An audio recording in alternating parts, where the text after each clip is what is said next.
Yeah, so when I first started singing, getting the guitar and playing some songs, that a couple people said, or they didn't say, they said, you sound like Bob Dylan. And obviously Bobby Angel is not Bob Dylan, but I'm a Bob Dylan fan.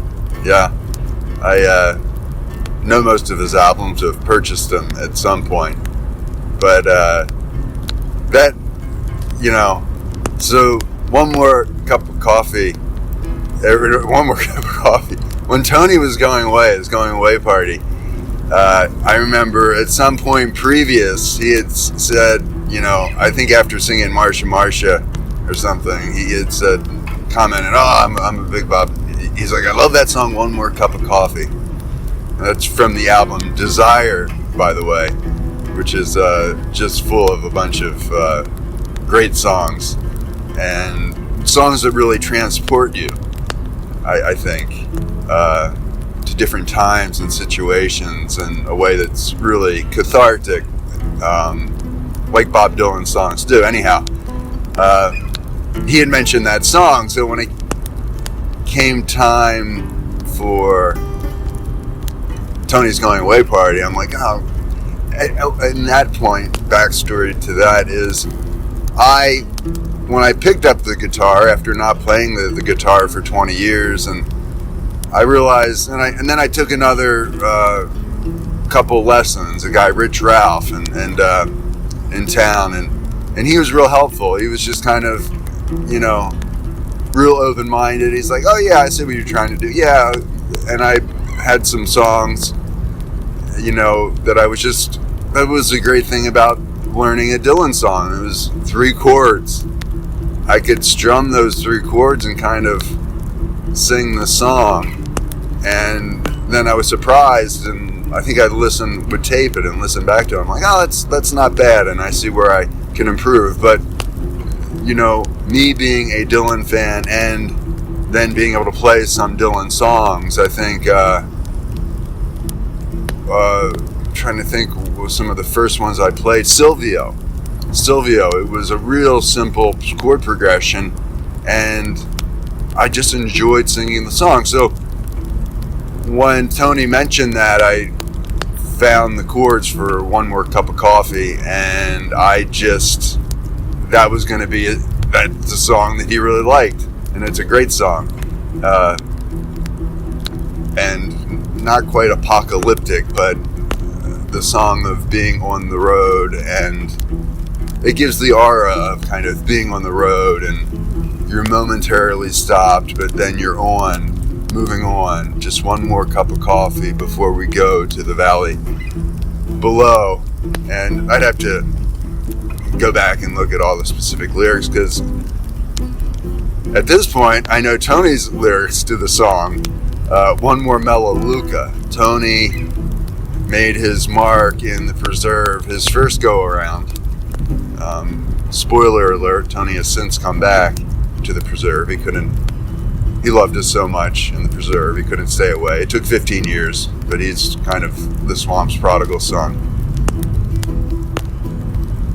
That I just know his One More Melaleuca, he made his mark helping to extirpate, in a positive way, a rogue tree called Melaleuca. It was imported to the swamp from Australia with the thoughts that it would help drain the swamp instead of building canals. Just they even spread the Melaleuca by plane.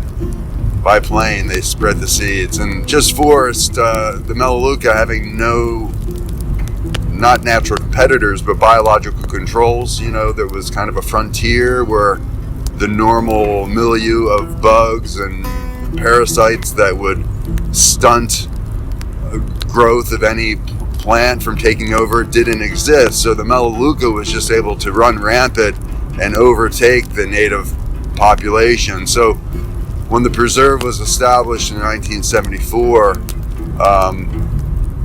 a decade or two later, Tony arrived with the pedigree of a botanist, and he got to work on figuring out, okay, we know we want to cut these trees down, but how do we cut them down so the native flora can return and the Melaleuca doesn't. And, how do we ramp up in terms of people power and to do that? And, there's no place to start than cutting down that first tree. And Tony did that, and then helped organize that effort. There's a great photograph of him out with Bob Graham, who went on to become a celebrated political and environmental advocate in Florida. Tony still has that in his office. And recently, a couple of years ago, we were at a conference and we got a follow-up picture. And Tony and Bob talked, Senator Graham talked fondly about the good old days of cutting down the Melaleuca. So I know Tony's lyrics better than I do now. I'll have to listen to one more Melaleuca.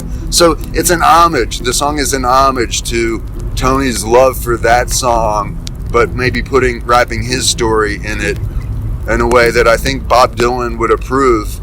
Bobby Angel's never met Bob Dylan. He probably won't.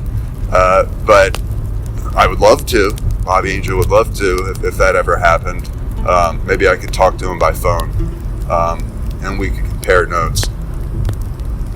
But going back, there's recently a comparison, LeBron James versus Michael Jordan, but really Michael Jordan's a lot like Bob Dylan, I think, is that for the past 2 decades, all we've heard is, that's the next Jordan. He's the next Jordan. He's the next Jordan. And you could run through a laundry list of probably over 24 people. And even the person that most closely resembled him, I think, Kobe Bryant in his game and his mannerisms, was kind of a perfect facsimile, but was still not Jordan. It was just this intangible characteristic in a point in time that he captivated the American imagination.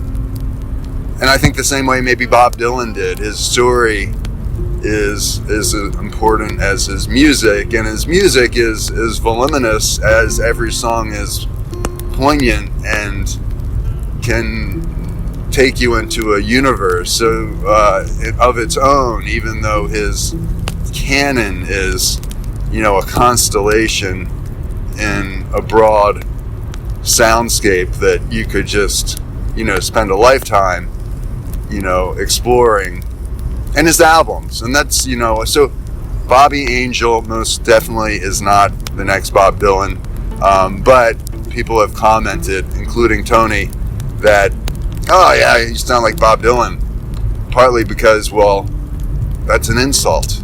That how dare you say that? I have the buttery, smooth vocals of Justin Bieber is maybe the better comparison, or who's a really good kind of virtuoso singer, Artie Garfunkel.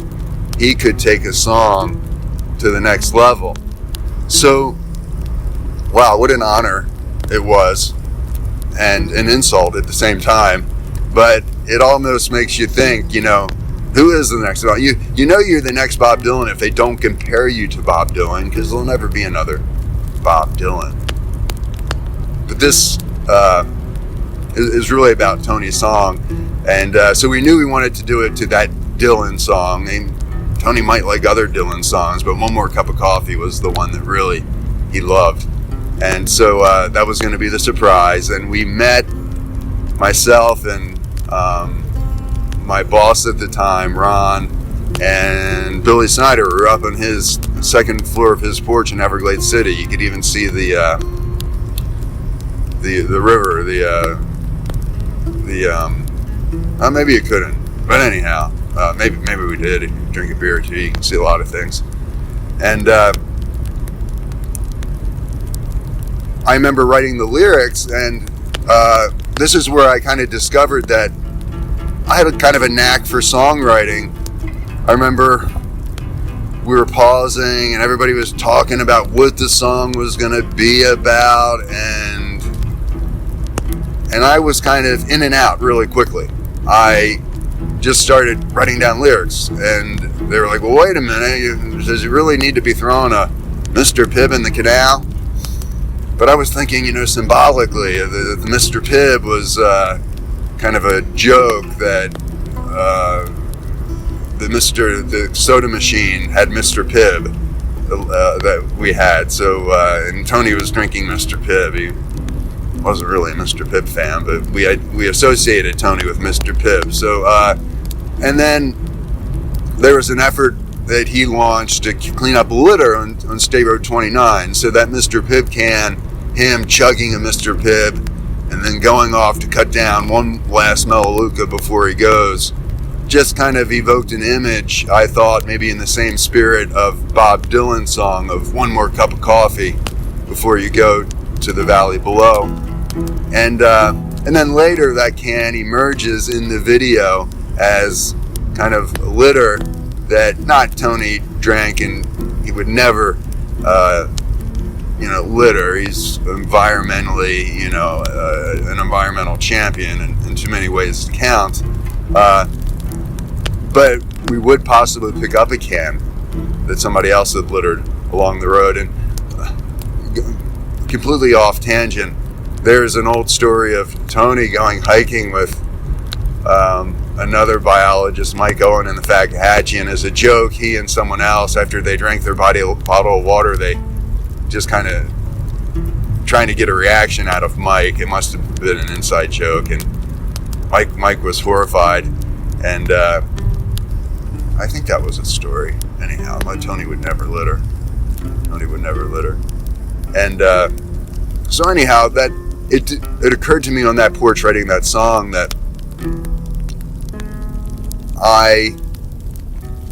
they were really kind of struggling to make some all big kind of statement that covered his whole career, and you could never do that. It was really just kind of putting down a few words, and also putting down stuff that would get a reaction and not necessarily a laugh, but kind of told a story of this concept, one more Melaleuca before he goes to the park down below. And the park down below was Everglades National Park. That's where it was going. But as I said, Tony returned.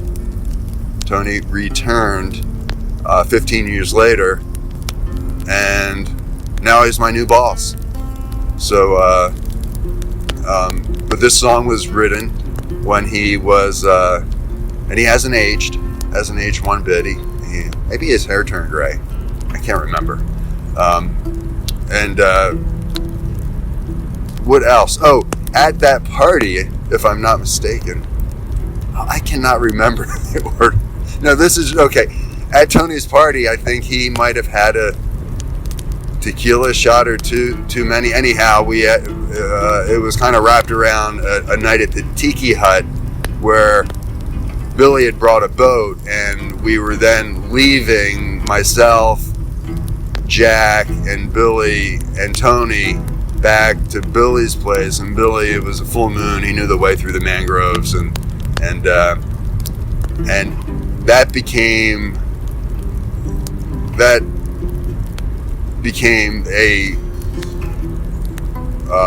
a story that journey back from the Tiki Hut to Billy's place became the opening vignette in Jack's song that he would be leaving months later. So it all kind of worked together, and I don't know, that was kind of an origin way back in the early years when Bobby Angel was just getting a start compared to Bob Dylan. No, I'm not Bob Dylan, of course, but I listened to Bob Dylan, and Tony did too, and he loved that song. So what not a better tribute to Tony, around the campfire than rapping these lyrics and doing a performance that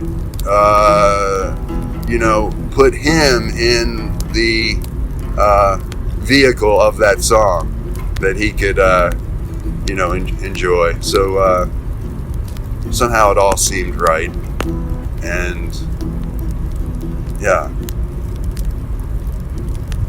and it worked. That's what a campfire shanty is all about. It's just kind of capturing the moment and, celebrating times gone by and good deeds done, and then staring in the campfire.